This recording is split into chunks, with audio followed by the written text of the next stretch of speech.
Hello everyone and welcome to my channel. Today's case is a very gruesome and disturbing case, so viewer discretion is advised. Lauren Giddings was spending her summer studying for the Georgia bar exam, which was going to be the most important test ever in her life. Lauren wanted to become a defense attorney because she just loved always helping people. She was such a compassionate person and that showed through her work. On June 24th, 2011, Lauren texted family and friends and basically had explained to them that she was going to be off the grid. She wanted to spend time on her studies. Her studies were very important to her and she was basically just focusing to really just hone in on the bar exam. She texted them, "Hey guys, I'm hunkering down to study for the bar. Please don't be offended if I don't respond to texts or emails." However, not everything is what it seemed. Lauren had been feeling extremely unsafe in her apartment. She had emailed her boyfriend the night before her disappearance that she had felt like somebody was watching her, and she also alleged that someone had possibly broken into her apartment. Her close friend Katie and Lauren's sister Caitlin began to worry about Lauren after 3 days had gone by and Lauren did not respond to any of their text messages. So since they were so concerned, they decided to get in contact with the local police. While the concern for Lauren was taking place, another friend of Lauren's decided to go check up on her apartment using a spare key that was always left outside. While at first, when the friend went to go in to check the apartment, nothing seemed amiss. Everything was scattered, but that wasn't unusual because Lauren was planning to move out of her apartment. But there was something very alarming that the friend had noticed. They had noticed that Lauren had left her purse, her car keys, and her phone inside the apartment. This was very unlike Lauren. She always had these three things on her. So this caused for suspicion that something may have happened to Lauren, and she didn't leave voluntarily. This sparked a forensic search for Lauren. Many people were questioning who wanted to do this to Lauren. Lauren had no known enemies and all she did was basically focus on her studies. On June 30th, 2011, partial remains of Lauren had been discovered in the trash cans near the apartment. However, only her torso was recovered. The rest of her remains have been scattered and nobody knows exactly where they are. Lauren's boyfriend, David Van Diver, was put in the spotlight but was quickly dismissed after new details had emerged in the case. During the discovery of Lauren's partial remains, one of Lauren's classmates who also lived in the apartment complex, his name was Stephen Daniel, he was giving an interview to WGXA. While he was giving this interview, he was saying how concerned he was of Lauren, how she was a very beautiful person, how all she did was basically study and she really didn't bother anyone. The interviewer had mentioned that the remains of Lauren had been discovered. Now, Stephen had shown some very disturbing behavior. It seemed like he was in shock that she was discovered, and also he needed a moment to take a seat, almost as if this news was so shocking that he can barely bear. And of course, as someone who is a classmate of hers, that seems fine, but just take a look at how suspicious this video looks. What kind of person was she? I mean, what did you see? I mean, she's as nice as can be. I mean, very personable, very much a people person. Do you know any enemies she might have had, somebody that might want to hurt her? No, we don't know where she is. I mean, the only thing we can think is that maybe she went out running and someone snatched her.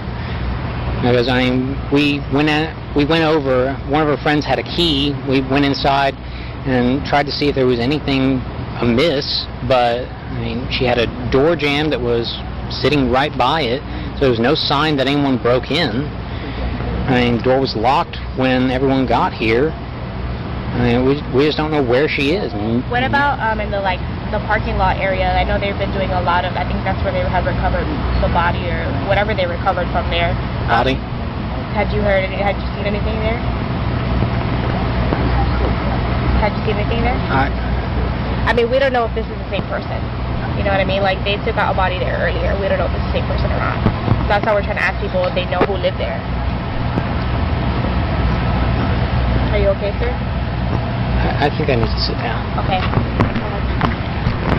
After this interview, more disturbing details had came out about McDaniel. He did not attend class around the time of Lauren's disappearance, And he was also known around the apartment complex to own a different series of many weapons.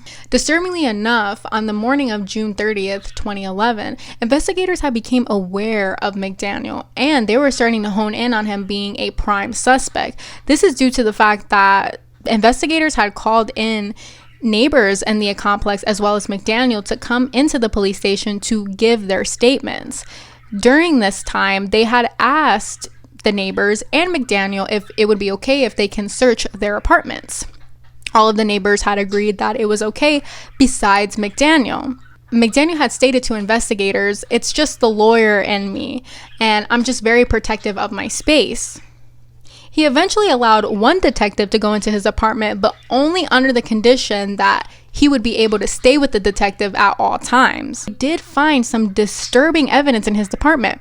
They found that McDaniel had Lauren's underwear as well as a stolen master key that he used to break into Lauren's apartment. Because of his secretive behaviors, investigators began to hone in on him as a prime suspect. But even so, McDaniel did not seem worried at all. He stood around while other people were getting interrogated, as well as he was around the apartment complex, and he just didn't seem to have a care in the world. He quite literally thought that he was untouchable. Investigators would eventually uncover evidence that McDaniels had been keeping tabs on Lauren and her whereabouts. He had been stalking her, he had been recording her, and also peeping through her window. After finding out this evidence, it's so chilling to remember that Lauren said that she had felt that she was being watched and she thought that somebody broke into her apartment. It wasn't even a thought, it was true. McDaniel was the person that did these things. His laptop also revealed that McDaniel spent quite a lot of time on internet blogs and forums, and he also stated on multiple occasions his hatred for women and how he had this huge desire to hurt them. This only furthered the evidence against McDaniel and his involvement in Lauren's murder. On the same day of Lauren's partial remains being discovered, McDaniel was taken into police custody and questioned about Lauren's disappearance. The first detective, his name was David Patterson, he basically grilled McDaniel for hours. He grilled him for so long that basically the interview went into July 1st. But they did call in another investigator to try and get him to talk. So while this investigator was talking to him, he had mentioned to McDaniel that there was condoms in his room, and he was asking McDaniel about this because McDaniel had claimed that he was a virgin and he was saving himself for marriage.